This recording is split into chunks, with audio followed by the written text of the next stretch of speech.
start. Yeah, Deepika, are you ready? Very brief. Okay. Yes, sir. Yeah. I extend my warm welcome to our second speaker of the day, Dr. Divya. Dr. Divya ma'am is working as a senior scientist in PMFGR Center, Cochin. She started her career in 2005 at ICAR National Bureau of Fish Genetic Resources, Lucknow. She has completed her doctorate in fishery science. Her area of research is genetic characterization of fish species using molecular markers. Her current area of research is for establishment of spermatogonial stem cell line from Cyanidria denisoni. She has published more than 20 research publications. In addition to this, she has published 8 book chapters and articles. She was awarded by the Indian Council for Agricultural Research in ICAR Junior Research Fellowship for MESc program in 2000. ICAR Research Fellowship for PhD program by the Indian Council for Agricultural Research in 2002. Kerala State Young Scientist Award by Kerala State Council for Science, Technology and Environment, Government of Kerala in 2012. NBFGR Kochi unit was awarded Best Division Award of NBFGR by ICAR NBFGR for the year 2012-2013. Best Poster Award for the poster presentation during National Symposium on Emerging Trends in Biotechnology organized by Department of Biotechnology, CU SAT 2014, and Best Oral Presentation Award in UGC sponsored National Seminar on Molecular Techniques in Genetic Engineering organized by St. Teresa College, Ernakulam, MG University in the year 2014. We welcome you once again, ma'am. Over to you, ma'am. Yeah, thank you. Thank you to on and on, and for your patiently you were waiting for so long. Because of my technical some problems, you were facing so much. What do you call you? There was a lack of. You have lost much of your time. I'm really sorry for that. I'll start with my presentation directly. We'll go to the acknowledgement part at the end. Today I'll be presenting a topic that is the DNA barcoding, which is very familiar to many of you. I don't know how far you will be, since the audience are not much known to me. I'll just go with how we are doing it. Actually, the topic is DNA barcoding in the marine perspective. In per se, I'll be speaking. Basically, I'm working in the area of fish genetic resources. So we'll be focusing more for fishery resources, but I'll be touching almost all the marine resources in general also. But that will be giving an overview. So when I say barcoding, you know that when you come across with any product, we'll see a tag like this, that is a barcode. It will be n number of lines will be barcoded like this. Based on the width and the spacing of the parallel lines, we'll be referring as a linear barcode or a two-dimensional barcode. Am I audible? Hello? Yes, ma'am. Yes, ma'am. You are very much okay. Yes, I'll proceed. Okay. So there are two types of barcodes, mainly a one-dimensional barcode or a two-dimensional barcode. Normally, in earlier times, we used to a one-dimensional barcode like this with n number of lines based on the width and the gaps in between. It will be focusing for a particular object that will be coding to a particular object. Currently, we are seeing 2D barcodes like this with so many number of the squares or rectangular shaped barcodes. And we can scan it with a mobile scanner or any type of scanners, and that itself directly codes for a particular object. So this is meant by the term a barcode. So when you come to an object, basically we are all dealing with life science. We have n number of species around us.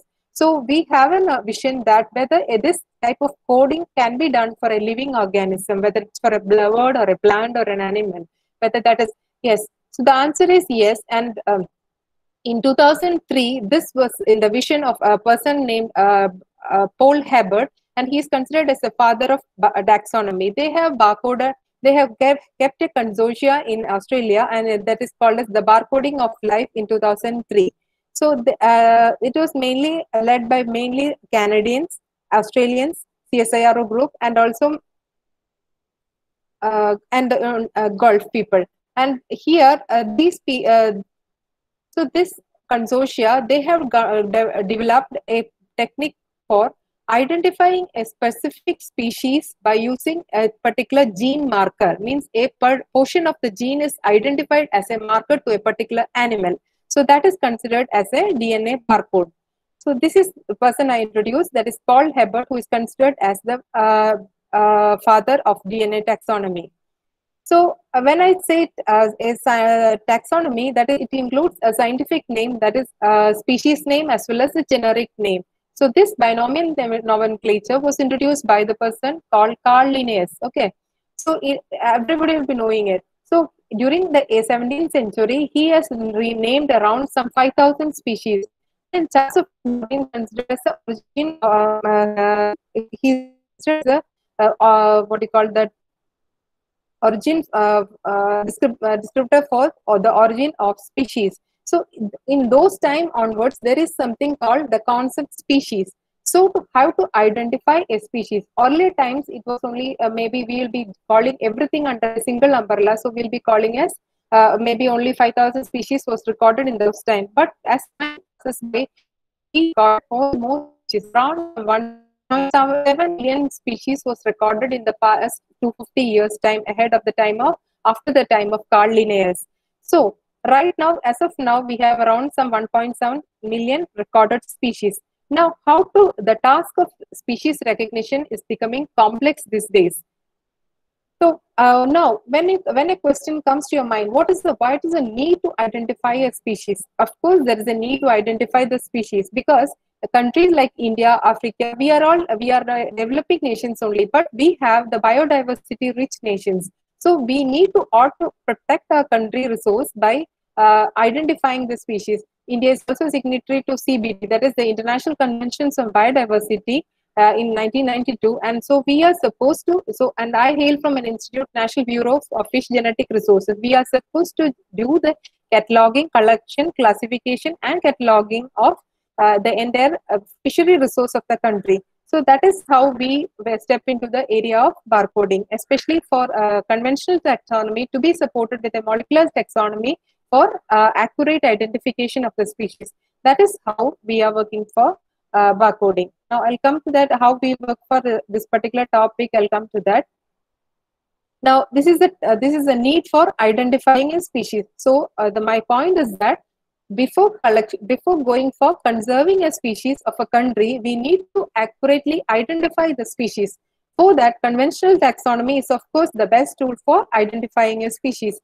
The molecular taxonomy, if there is any criticization or any difference is there, we can easily bring it out by using a supportive tool like molecular taxonomy or this type of DNA barcodes. Now, this is for a general introduction. Around some 2 lakhs of protists or 3 lakhs of plants, around 20 lakhs of fungi or 50 lakhs of animals are recorded in the world. So, in short, we are having a known resource of around some 1.7 million resources, okay, plants and animals. Of that, now the literature says that is just based on the literature. The literature says that our country, globally, we have around some 10 to 100 million species.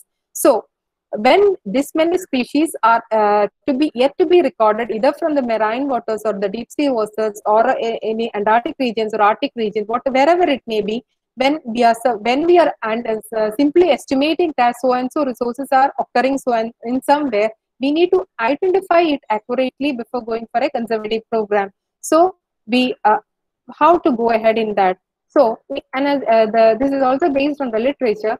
It says that globally we have around some 10,000 taxonomists. If they work for around some 10 lakh species for 600 years, then only that the task can be completed. So how to speak? So by that time, 80% of the Earth species are yet to be undescribed. So if this goes in such a slow pace, many of the resources may go endangered or may go disappear from our world before we discover it. So we should fasten our process. So the people have thought of it and have come across with a fastened tool for identifying the species. And there comes that concept of DNA barcoding.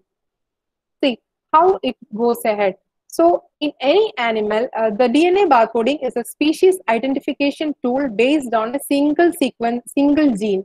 For example, in the case of fishes or any vertebrate, we are focusing on a particular gene called the cytochrome oxidase 1 gene.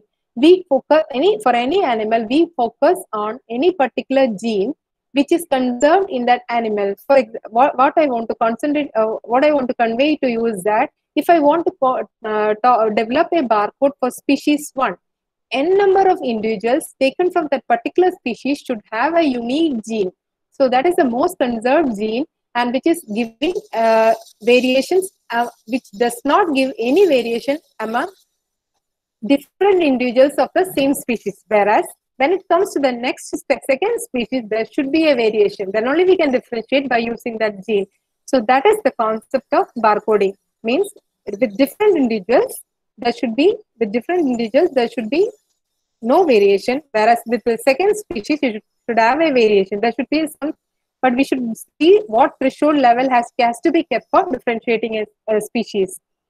So this is a basic concept for barcoding. So similar to our from the first slide I've shown it, similar to the barcodes what we develop for a product, using our ATGC concept, we develop a barcode like this. So for in any barcode, we are having a country code, a manufacturing code, and also a product code.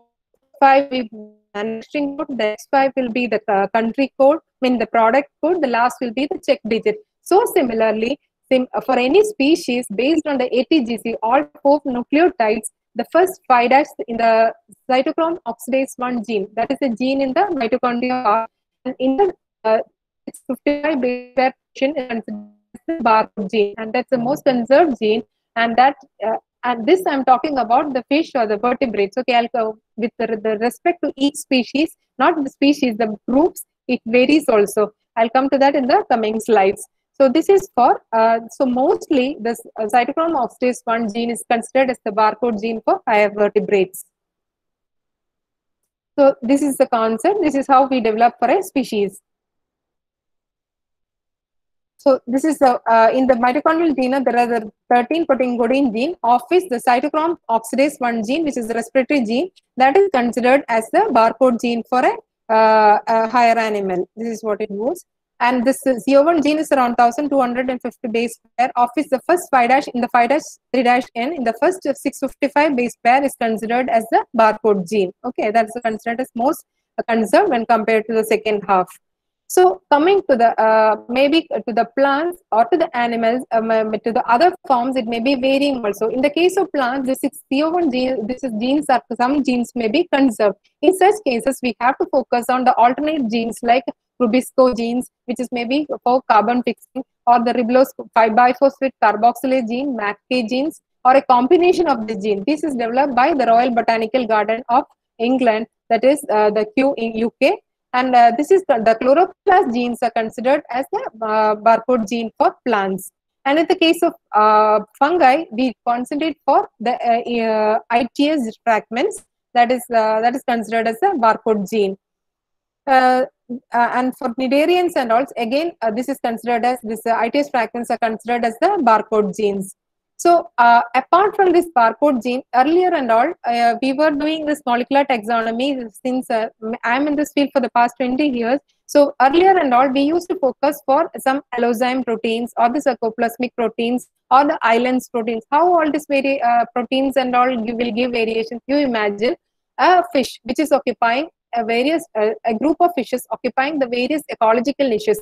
Based on the habitat it occurs, the feeding pattern may vary. So maybe their eye pattern has to be varied to get vision at the different eye water depth. There may be a different intensity of light, so their vision should have a difference. So based on that, their islands proteins may be varying. Maybe the rhodopsin genes were giving the protein output of the rhodopsin components. That will be the proteins will be varying. So based on that variations, that will focus for a group of fishes which occupy particular ecological niche will be having a similar rhodopsin pattern. So based on these are the way in which we focus, we develop markers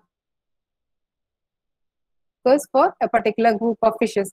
So these are, apart from the normal barcodes, the sarcoplasmic protein, the myofibrillar proteins, the islands proteins, the various allozymes, these will give a unique pattern for a unique group of fishes. Now, apart from this I was talking much about the cytochrome oxidase 1 gene. Apart from that, there are other genes like cystinous rRNA genes, Cyte B genes are also used in the fish taxonomy part. Now, in general, this I taken from Wikipedia. Here, they say that, see, for higher animals, they say the CO1, the site B, the 12S, and the 16S genes are used as the barcode gene. For plants, these are the genes, and for the bacteria, this many, and for fungi, mainly the ITS fragments are will work, and for the bacteria, mainly the 16S will work, and for the protists, again, the ITS fragments are working. And for plants, again, the BISCO gene, the combination of the Mature's K and the ribulose phosphate genes works. So this is all about the in general for the barcode genes, which works in various groups of animals. So basically, what is the approach for barcoding? Here, what we do is that fundamentally, we go to the field, we try to identify the specimen, we go for collecting the voucher specimens, and we collect the tissue samples in alcohol, 95% alcohol, bring to the lab, go for DNA isolation, go for amplifying the specific gene what we are targeting. Say when we go for fish, we go for concentrate by using the CO1 gene. Amplify the gene, go for a comparison with a BLAST or the existing database, and come with a conclusion that what we have identified is correct or not. Perhaps if it matches with the n number of sequence what is submitted in the open access database, we can come to a consensus that what is our species. So this is how the how the program of barcoding works. Now for fishes, these are the common primers what we are using. Now to summarize, just to summarize our work, this is how I told. Now we require to how many species we should collect a barcode work. Normally, for the case of fishes, we try to collect around some 5 individuals of the same species from different geographical water bodies, so as to confirm the species. Now we try to collect the specimens also and deposit in our database, and that is kept as a vouchers specimens. And we have tissue accessions also, and we keep it safely, and then go for developing the sequence. We amplify it both forward and the reverse, and get the total 655 base pair is amplified. Then we go for aligning it and see that whether all the sequences are similar for all the species. If any variations, any sequence is found to differ completely from the entire set, then we have to go back to the specimen and see that which specimen is showing variation. That's going to be a different species. Don't exactly different species, but definitely if the sequence pattern is found to be very different, definitely it hints the possibility that it's going to be a different species. This is how the barcoding helps in the exploration for new species. Now once you generate a sequence information, it should not end in U, it should go to the open access database. So how to develop the data? I mean, already there are so many databases are there. One is the BOLD, that is the Barcode of Life database system. Then there is another open access database like DDBJ, that is database of Japan. EMBL, European Molecular Biology Lab, that is their database. Then the most common is NCBI USA, that is National Center for Biotechnology Information, NCBI accessions. You can submit to these, share the data in a common platform. So once you generate the data, this data can be shared to any of these 3 databases, so that it comes to a common platform. Now, already this many genetic informations are already provided in the BOLD databases. You can see that for animals, for the plants, protists, for this many number of individuals, the informations are already generated by people. Because how this information was generated, I'll come to that in the next slides. See that you see the global picture what is given. Every highlighted portion is a every highlight shows that there and all everywhere this type of barcode research is going on. So you need the relevance of the topic now. See, coming to that, when I took the CODATA vertebrate data, we have recorded around some 44,287 species are recorded in the BOLD database across the world. Now this is the information generated in the BOLD database. There are several other databases which is working for. There are several other groups who are working for each number of data groups of species, like a shark or a protist or a zooplanktons and all. That I'll come to that later. Now coming to the application, why the entire world is behind barcoding now? Because it has immense applications. Like how I told, exploration of resource, that's one of the major tasks of this barcoding. Apart from that, there are other applications like forensic applications. I'll just speak about one of, anyway, we are running in short of time, but I'll try because you all will be feeling hungry also. But I'll just share some of the experiences where we find this tool much useful. See, this was a court case faced by our institute because this Ringcodon typus, that is the whale shark, is considered as a endangered protected species. This species was caught by the fisherman, and this was the policeman has caught them with this type of shark. They caught the sample, and the sample was sent from Talasheri, North Kerala, to Cochin office. And we were the sample was just a tissue piece was sent in salted brine, the brine solution. And we were asked to identify the species. Just a meat piece was sent to us. So based on our technology, we are already having a database of the endangered, some few of the endangered species, and we have this database, and based on the sequence what we earlier generated, we try to compare the sequence, and we came to the consensus that the species was Ringcodon typus, and the reply was given to the court. And the second case was faced by our institute was that there is another court case by from Mains. This was in Mumbai, and they somebody ordered for a fish fry in a hotel, and they found that the species was not pomfret. It's a different species which is looking similar to pomfret.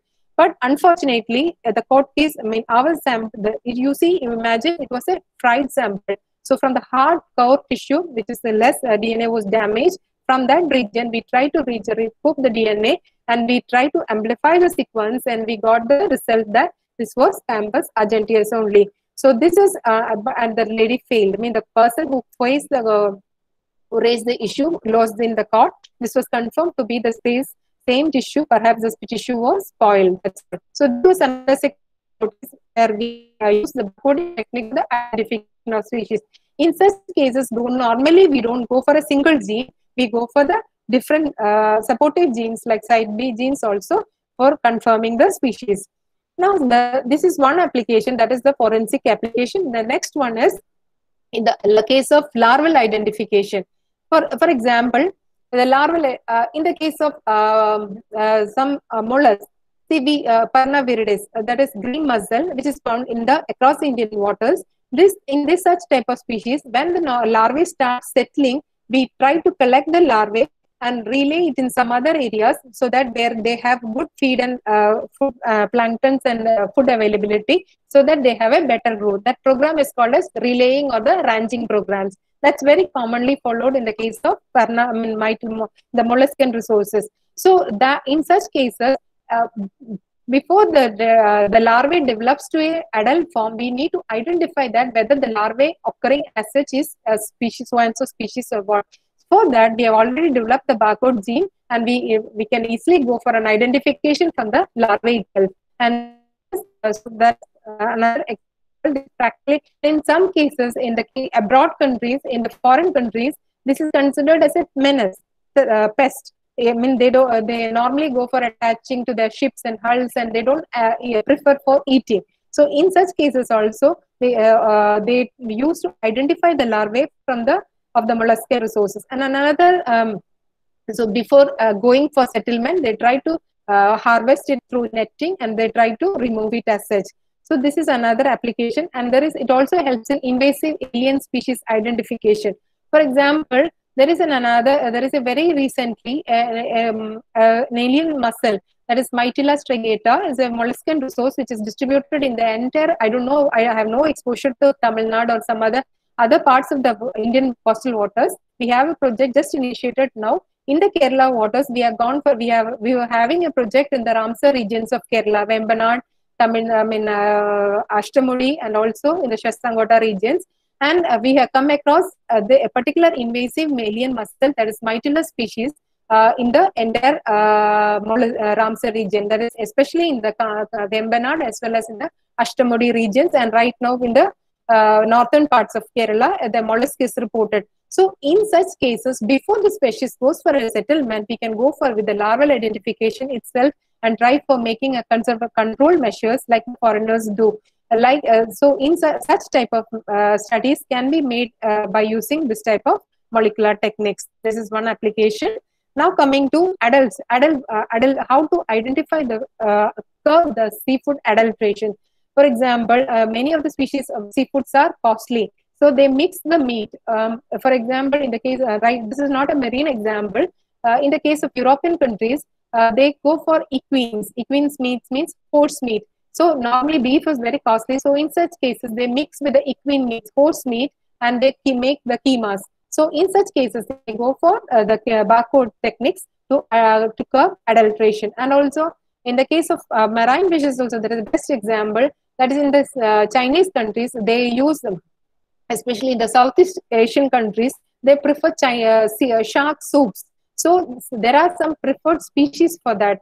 So, but some of the species comes now, since it is vulnerably exploited, they are come under the what you call endangered list or needs the protection list. So in such cases, they adulterate it. They mix the meat with some other species and they go for in the market. Some species are very costly. They may be used for an aphrodisiac purpose or any such type of species which are all vulnerably exploited. They may be their number may be declining. In such cases, they will adulterate with some other meat, some other sharks, fins, and market in the open market. So such cases of seafood adulteration is also now studied by using this type of molecular methods. Now coming to the taxonomy part, this is where our institute works upon. We are focusing for the genetic cataloging of the resources of the country. This is an estuarine species, that is the Channa diplogrammae. Right now it's valid as Channa diplogrammae.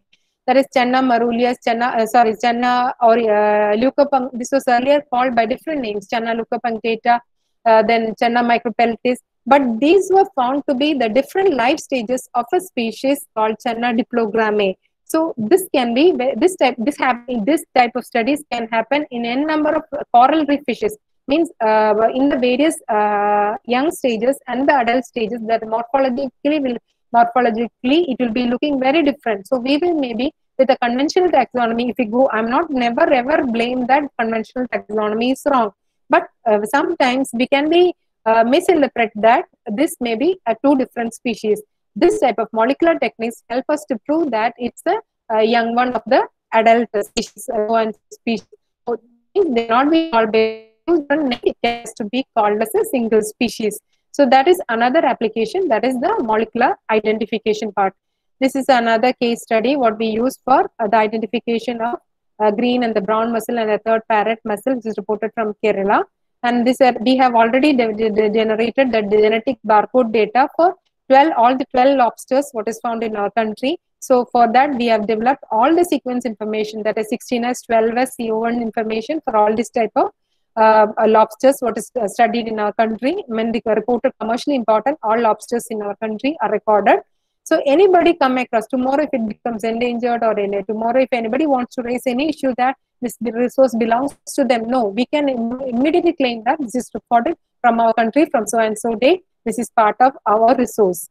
Now, this is another very interesting case which we published in Molecular Phylogenetics Evolution.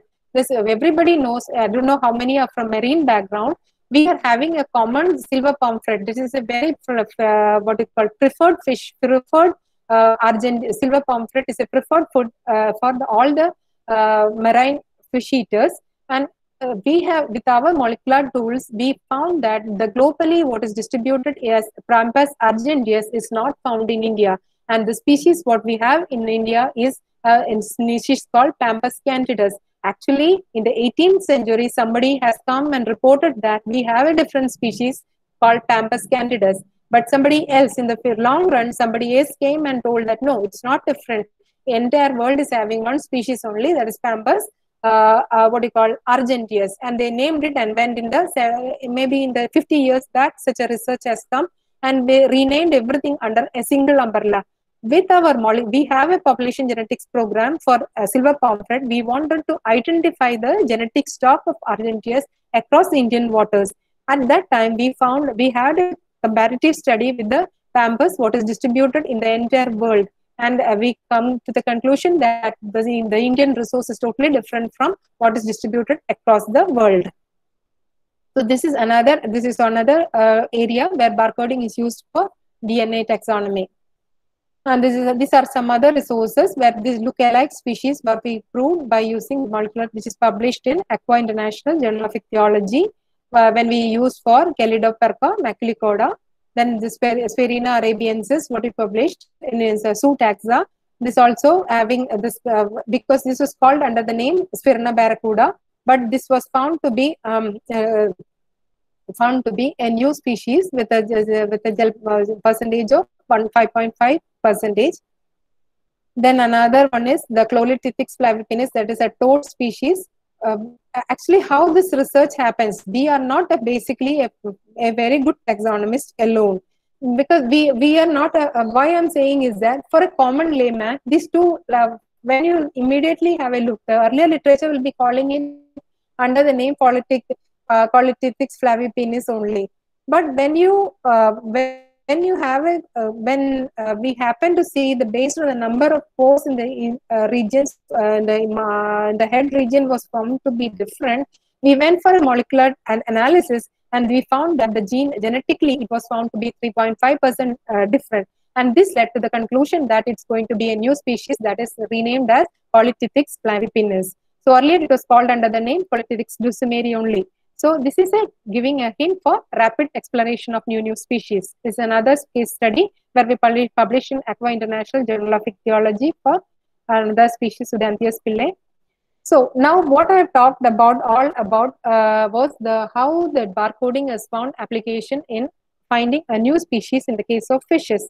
I don't have much exposure to other species, but there are n number of groups across the world who works for arthropods. That is, these are the first some 8-10 references shows that these are the major groups who works for Copepoda research: amphipods, all the gastropods, bivalves, ketocnads, platyhelminths, lambetohelminths, annelids, poriferans, cnidarians, bryozoans, echinodermates. I'll be leaving the slides also, so you can have or you can have a take a snapshot of this, and you can see that if anybody is working for any of the group, they can see that there are people who works for the DNA barcode program for all these type of species with their specific gene for their tool, for their group.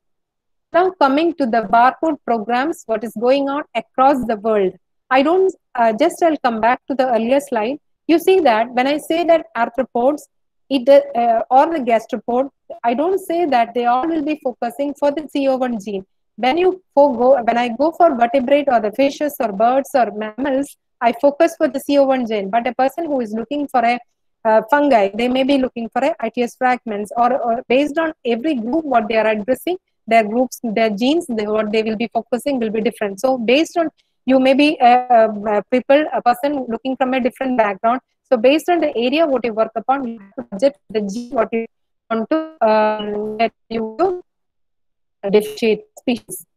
Now I'll come to the various programs what is going on across the world related to the barcode of life. That is, first thing is the major program is the International Barcode of Life. That is a major program, and this was initiated in 2003, and their major program was that they should target 0.5 million species by 2015, and they could achieve it. And the second program, now that program is over. Actually, NDFGR was a lead center for this from India, from across the Southeast Asian countries. We were making the lead center for this program, and later, subsequently, I don't say, and now NDFGR is only there across the country. Since 2010, we have conducted several training programs, and now across the country, several group of people are working on various aspects of bioding technique. Now, second program by BOLD is BioScan. Their intention is go for a species discovery, go for developing some species interactions, and also to track the species dynamics. That is the program which is just initiated now from 19 to 26. That is, there, if the earlier targets was 0.5 million ton, 0.5 million species, right now the target is increased to 2 million species by 2026. Now, the third program, again, it's a visionary program that is mainly to complete the census of all multicellular species by 2045. So that is a huge program which will be covering by across the world for all the multicellular species to develop a barcode and to develop a barcode of life. So the second program, now coming to the marine life. Another major program is a census of marine life, which is coming under the umbrella of IBOL, that is International Barcode of Life program. Here, their aim is to understand the diversity, distribution, and the abundance of the species in the deeper oceans. And mainly and especially, they address the hotspots like the rainforest of the land, also the large fish coasts of Brasilia and also the Australia. This is mainly focused for this type of South American and the Australian countries. Next is a MARBOL. MARBOL is a program which is coming under the Census of Marine Life program. Then next is SEDAMAR. The SEDAMAR is for abyssal marine life. There is based on the depth, the oceans are divided into various abyssal depth, several zones, abyssal zone, hadal zones, and so on. So, to focus, because this abyssal zone is assumed to have an n number of resources, around some 5 lakh to 10 million species are estimated now. How far that is true or not? So that can be considered. Their aim is to go for exploration, to understand the biodiversity of the country, to develop a barcode, and also they have a very clear-cut programs. Means with every 100-kilometer transect, they go for sampling with various types of corals, so that they can collect the sample, so they can focus on the bendic sample, epibendic sample, or hyperbendic organisms, and to understand the species richness of the abyssal marine life. So that is one of the major programs of Barcode of Life, that is the SEDAMAR. Now coming to the Coral Reef Barcode of Life. This is mainly a program by what is the greatest reef in the world is Great Barrier Reef of Australia. So to record the resource of the country, Australian Great Barrier Reef, this program was introduced, that is Coral Reef Barcode of Life. There is another program called Polar Barcode of Life. This is mainly to address all the resources of the Arctic Ocean and the Antarctic Ocean, whether it's marine, freshwater, or the terrestrial ecosystems in these two regions, that is Arctic and the Antarctic region. That is called Polar World. Now coming to that is mainly for this program is CMARSID. This is mainly for zooplanktons. Maybe I am not. There are a number of groups who are focusing for the zooplankton because that is the basic food level. When phytoplankton forms the grassroots level for the trophic food web chain, so the second layer is formed by the zooplankton, and that supports the entire life system. So there are a number of researchers who work for the zooplankton.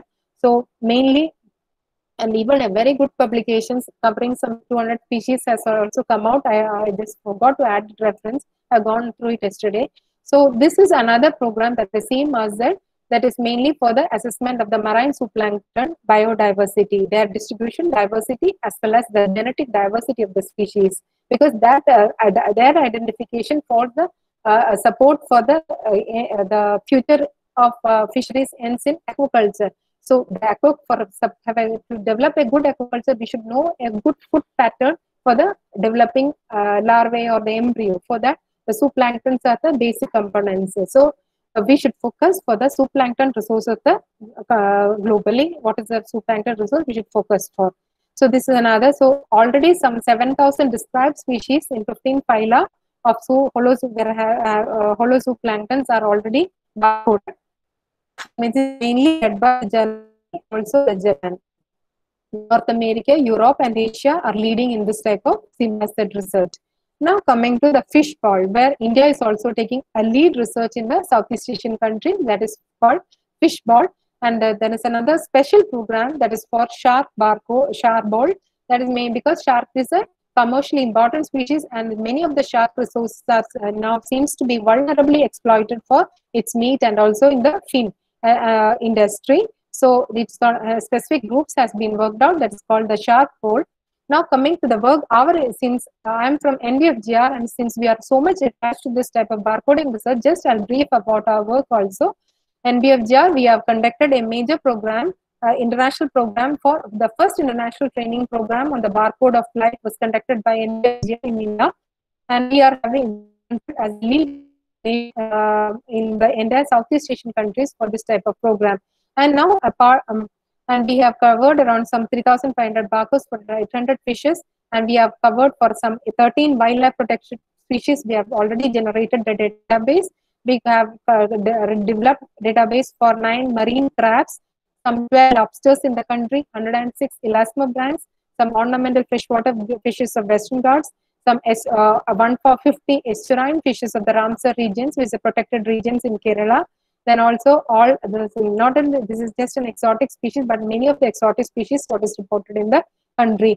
And the first barcode resource was my work came from in Indian Journal of Fisheries. There was a primary work was done on the area of barcoding, which is reported from the country, and the entire DNA barcoding of Indian marine fishes was reported in molecular ecology resources. This is also from our institute, and this has come in the year 2010. So now I don't say that now NBFGR is the only institute. Now there are n number of institutes which is leading in the area of research. Perhaps in NBFGR is now not taking much in the lead in this particular area. There are other institutes like ZSI, then Annamalai University, then what is called CAS Parangipete. So many research institutes are focusing for the barcode research in India, especially in the area of marine research.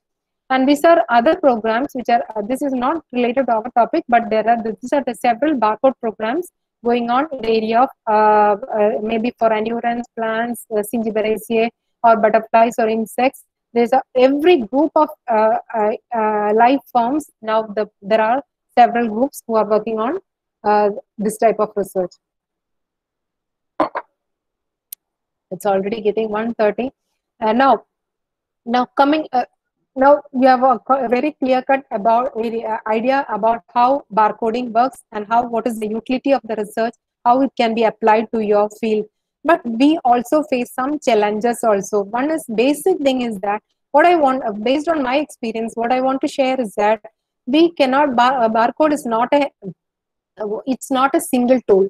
It always works as a complementary tool to the fundamental taxonomy. So the basic idea is that we should have a thorough knowledge on the classical taxonomy supported with a molecular tool.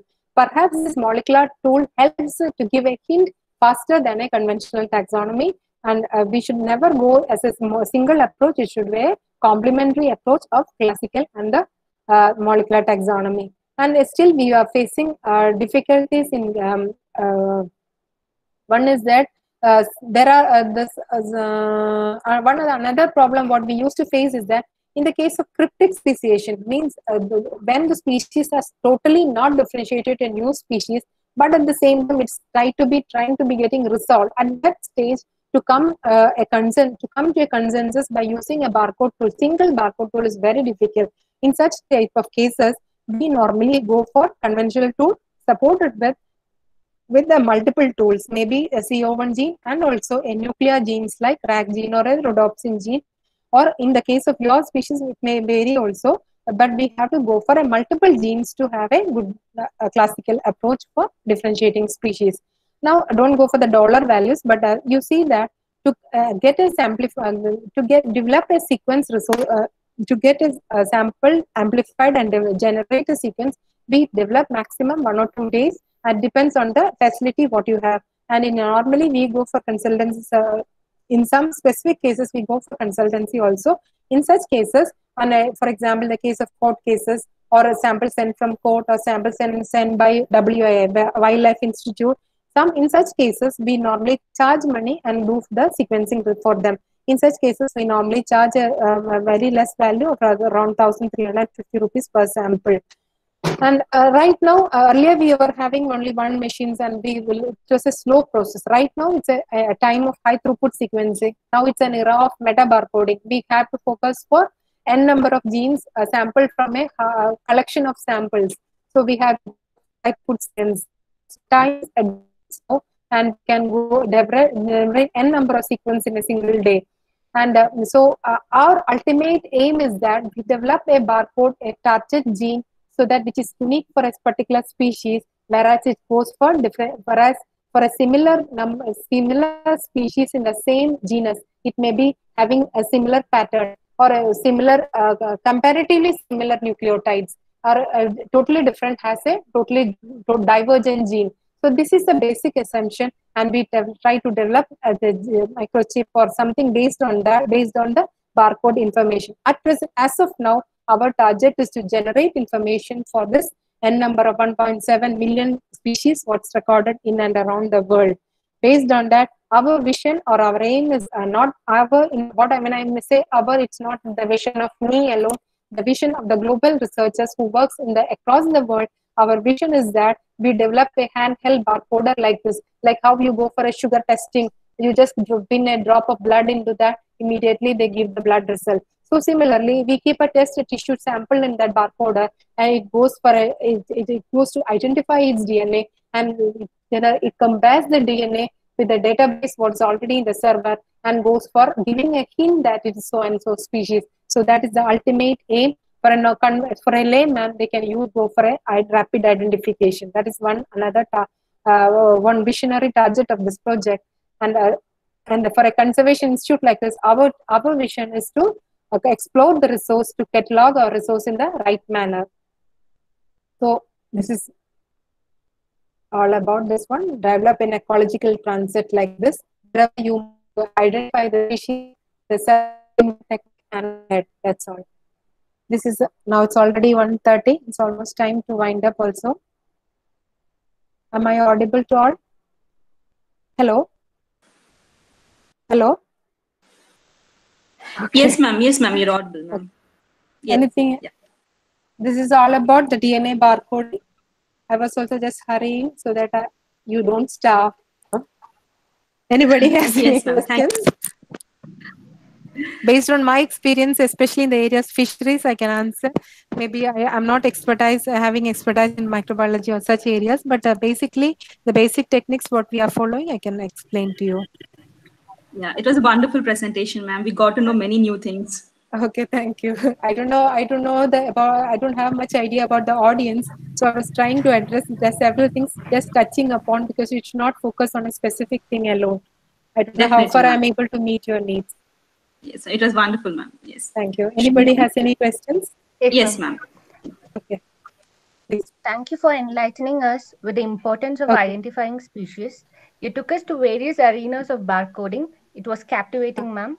The essential applications and the challenges of barcoding in the current world was appealing, ma'am. We came across many new species, and it was very interesting to learn about these species, ma'am.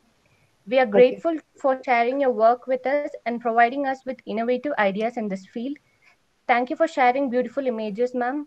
Your presentation was lively. We enjoyed it. Your talk has benefited all of us for sure, ma'am.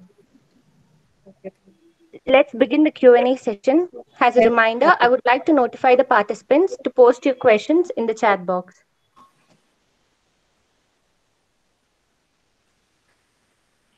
Yeah, Srinidhi, there's one question from Deepthi Raut. Will you read it out?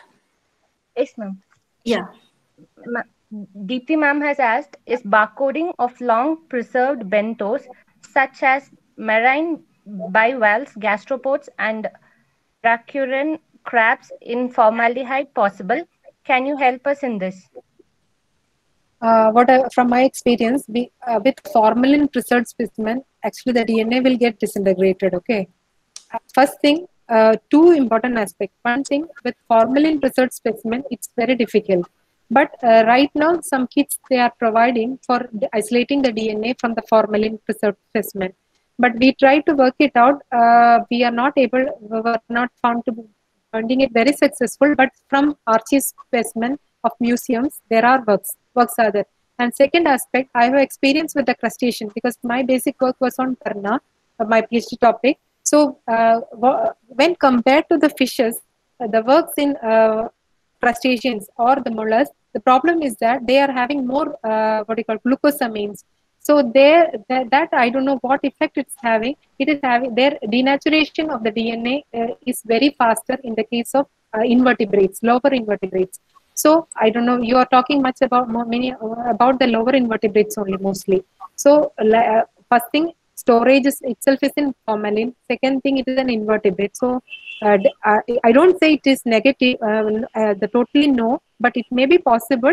but the success rate is comparatively low compared to the fishes. We can try. There are ready-made kits available for DNA isolation using formalin preserved specimen. We have tried. I have no experience with formalin preserved specimen in the case of brachyura. I have tried for fishes. Anything else? Thank you, Are ma'am. you